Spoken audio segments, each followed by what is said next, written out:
Hello friends, कैसे आप सभी लोग। तो आज हम शुरू करने वाले हैं स्कोप ऑफ फार्माकोलॉजी के साथ। सबसे पहले समझते हैं कि स्कोप क्या होता है। स्कोप क्या होता है, चलिए स्कोप को समझने के लिए मैं आपको एक फॉर्मूला देती हूँ।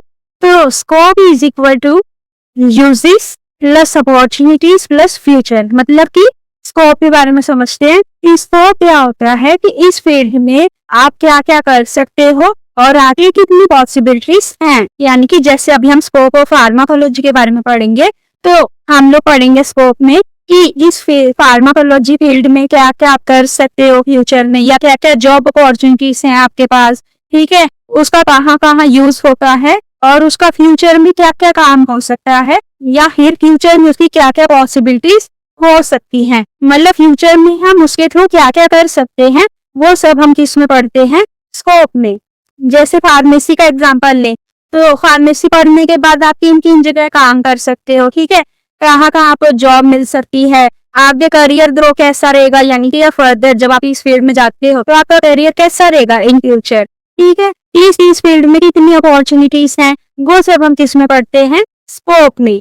अब इसको और इजी बनाने के लिए मैं आपको एक स्कूल का एग्जाम्पल देती हूँ कि स्कूल का स्कोप बहुत बड़ा होता है। इसका मतलब क्या है कि स्कूल सिर्फ पढ़ाई नहीं कराता, वो आपको स्पोर्ट्स एक्टिविटीज, कल्चरल एक्टिविटीज करवाते हैं ना। यानी कि स्कूल किन किन चीजों को कवर करता है, कल्चरल एक्टिविटीज, स्टडीज और आपकी स्पोर्ट्स एक्टिविटीज, कॉम्पिटिशंस, ये सब क्या है उसका स्कोप। यानी कि जो उसके अंदर आते हैं, यूजेस आते हैं या अपॉर्चुनिटीज आती हैं या उसका क्या फ्यूचर रहता है, वो सब इसमें हम कवर करते हैं स्कोप में। जॉब जैसे कि आप कंपनी में काम कर सकते हो फार्माकोलॉजी डिपार्टमेंट में, या फिर आप किसी टीचर की तरह पढ़ा सकते हो, फार्माकोलॉजी प्रोफेसर लग सकते हो, ठीक है, वो क्या होगी आपकी जॉब अपॉर्चुनिटीज। अपॉर्चुनिटीज और भी कई तरीके की होती है, जैसे कि आप रिसर्च में जा सकते हो, जॉब कर सकते हो, आगे फर्दर हायर स्टडीज कर सकते हो आफ्टर डी.फार्म, वो सब क्या है स्कोप के अंदर आता है। फार्माकोलॉजी का सबसे पहला और सबसे इम्पोर्टेंट स्कोप है ड्रग डिस्कवरी एंड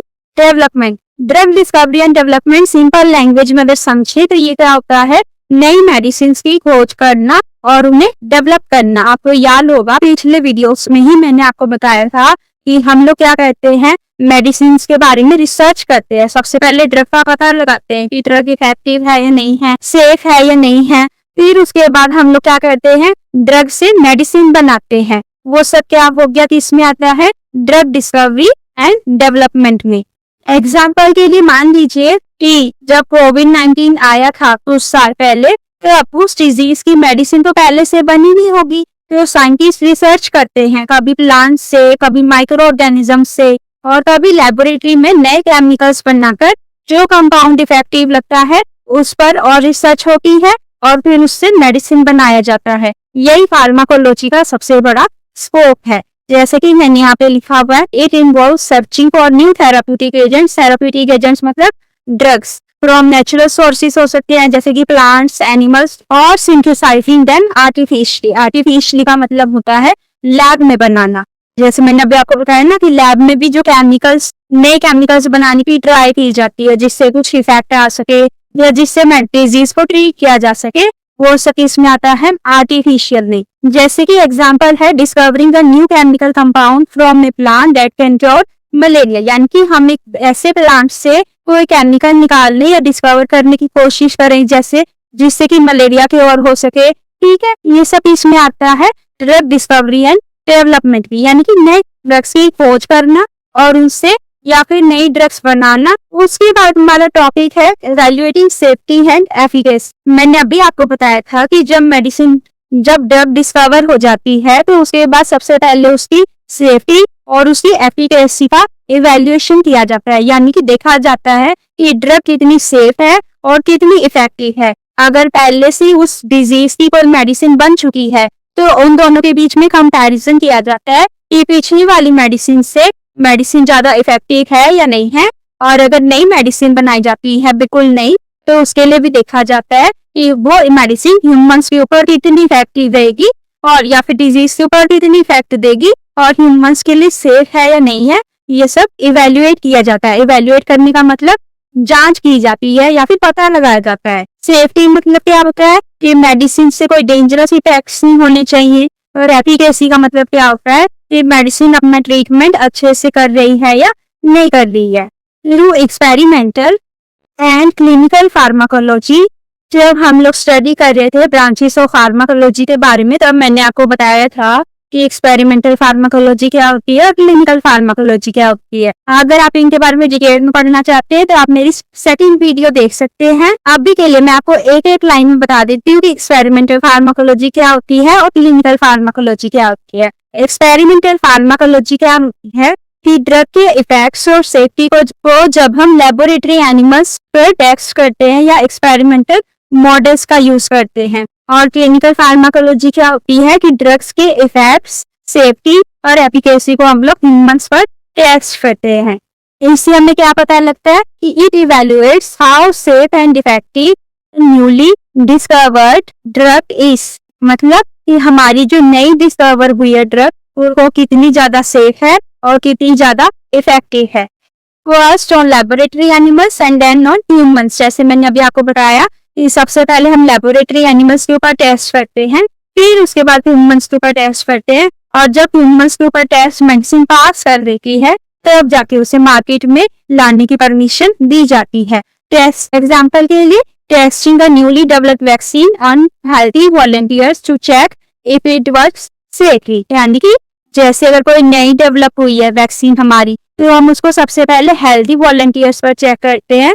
वॉलंटियर्स क्या होते हैं जो अपनी मर्जी से रिसर्च में शामिल होते हैं या फिर रिसर्च में पार्टिसिपेट करते हैं। हेल्दी वॉलंटियर, सबसे पहले हम हेल्दी वॉलंटियर्स के ऊपर टेस्ट करते हैं।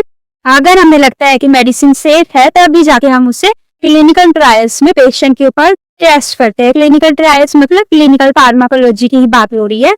मैं ये सभी पॉइंट्स आपसे ज्यादा डिटेल में इसलिए नहीं डिस्कस कर रही हूँ क्योंकि मैं पहले भी ये पॉइंट्स डिस्कस कर चुकी हूँ। अगर आप डिटेल में देखना चाहते हैं तो आप मेरी उन वीडियोस को देख सकते हैं। अब बात करते हैं फार्माकोथेराप्यूटिक्स या ट्रीटमेंट ऑफ डिजीजेस के बारे में। आप में से अगर किसी ने मेरा प्रीवियस वीडियो देखा होगा तो उनके पास जरूर ये क्वेश्चन होगा कि फार्माकोथेराप्यूटिक्स तो हम पहले भी पढ़ चुके हैं, तो हम इसे दोबारा स्कोप में क्यों पढ़ रहे हैं। तो हम लोग इसे स्कोप में इसीलिए पढ़ रहे हैं कि वहां पे हमने इसे पढ़ा था as a branch of pharmacology, कि फार्माकोलॉजी में ये भी एक ब्रांच है। लेकिन यहाँ पे हम पढ़ेंगे कि फार्माकोथेराप्यूटिक्स का यूज कहाँ होता है। जैसे फार्माकोथेराप्यूटिक्स का यूज कहाँ होता है, ट्रीटमेंट ऑफ डिजीजेस में। मैंने आपको बताया था फार्माकोथेराप्यूटिक्स के बारे में कि it guides the health care professionals to select the most appropriate dose and drug for the prevention, diagnosis and cure of diseases, यानी कि इससे डॉक्टर को पता लगता है कि इस पेशेंट को कौन सी मेडिसिन देनी है और कितनी डोज में देनी है। जैसे कि एग्जांपल है using anti specific antibiotics to treat a bacterial infection like typhoid, यानी कि टाइफॉइड वाले पेशेंट को एंटीबायोटिक्स हम दे सकते हैं। ये डॉक्टर को कैसे पता लगेगा कि हम उसको एंटीबायोटिक्स दे सकते हैं, नहीं दे सकते, और कितनी डोज में दे सकते हैं। ये सब हमें किसमें पता चलता है, फार्माकोथेराप्यूटिक्स में। उसके बाद है टॉक्सिकोलॉजी एंड पॉइजन कंट्रोल। ये भी हम लोग ब्रांचेस ऑफ फार्माकोलॉजी में डिटेल में पढ़ चुके हैं। टॉक्सिकोलॉजी एंड पॉइजन कंट्रोल का क्या यूज होता है, it helps in studying the adverse and toxic effects of drugs on the body and finding specific antidotes, यानी कि ये हमें क्या मदद करता है, ये हमें हेल्प करता है समझने में कि पॉइजन और मेडिसिन का हार्मफुल इफेक्ट्स क्या क्या हो सकता है और उनका ट्रीटमेंट ढूंढना। मैंने आपको बताया था पिछली वीडियो में कि एंटीडोट क्या होता है, पॉइजन को काटने वाला ड्रग या फिर जो पॉइजन को काटे उसको हम क्या बोलते हैं, एंटीडोट। जैसे कि administering antivenom to a patient who has suffered snake bite, यानी कि अगर किसी पर्सन को स्नेक बाइट हो जाए तो हॉस्पिटल में एंटीवेनम दिया जाता है। एंटीवेनम मतलब जो सांप के जहर को काटे। तो ये किसी पेशेंट ने या फिर किसी पेशेंट ने गलती से ओवरडोज में मेडिसिन लेगी तो उसका ट्रीटमेंट भी टॉक्सिकोलॉजी के अंडर ही किया जाता है। उसके बाद है patient counselling and dispensing. Patient counselling and dispensing का फार्माकोलॉजी में क्या यूज होता है कि फार्मासिस्ट को नॉलेज होनी चाहिए किसके बारे में, ड्रग के साइड इफेक्ट्स के बारे में, ड्रग इंटरेक्शंस के बारे में। ड्रग इंटरेक्शन क्या होती है कि अगर हमने दो मेडिसिन एक साथ लेगी तो या तो वो दोनों एक दूसरे के इफेक्ट को इंक्रीज तो नहीं कर रही हैं या एक दूसरे के इफेक्ट को कम तो नहीं कर रही हैं, उसके बारे में भी पता करना पड़ता है। So they can guide patients properly.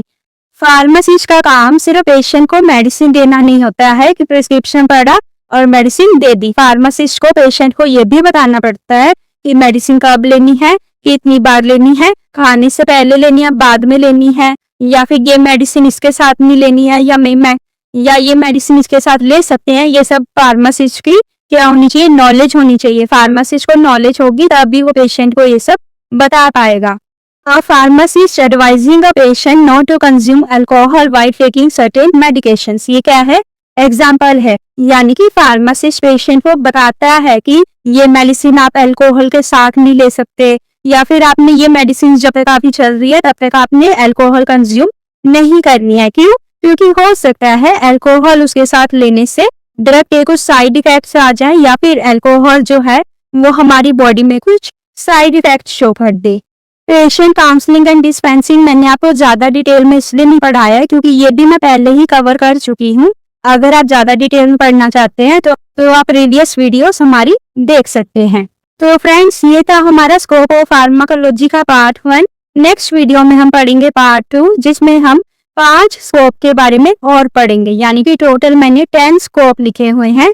जरूरी नहीं है कि आपको एग्जाम में पूरे के पूरे 10 ही लिखने हैं। मैंने 10 इसलिए लिखे हैं क्योंकि कई बार क्या होता है, कुछ कॉलेजेस जो हैं वो 5 मार्क्स के क्वेश्चन में 10 पॉइंट्स मांगती हैं या 7 to 8 पॉइंट्स मांगती हैं। तो आप में से किसी को भी प्रॉब्लम ना हो इसलिए मैंने 10 पॉइंट्स लिखे हैं। आप अपनी कॉलेज की चेकिंग के अकॉर्डिंग उतने पॉइंट्स लिख सकते हैं जितने की जरूरी हो, और जो पॉइंट्स आपको इजी लगे वो आप याद कर सकते हैं। फ्रेंड्स, रूट ऑफ एडमिनिस्ट्रेशन के नोट्स तक अगर आप लोगों को पीडीएफ चाहिए तो आप लोग हमारे टेलीग्राम चैनल को ज्वाइन कर सकते हैं, जिसका लिंक आपको डिस्क्रिप्शन में मिल जाएगा। अदरवाइज आप लोग टेलीग्राम पर जाकर हमारे चैनल का नाम सर्च कर सकते हैं जो कि है फार्मेस्ट्री, और आप लोग ज्वाइन कर सकते हैं जहां आप लोगों को पीडीएफ मिल जाए। मिलते हैं आपसे नेक्स्ट वीडियो में, तब तक अपना और अपनों का ख्याल रखिए।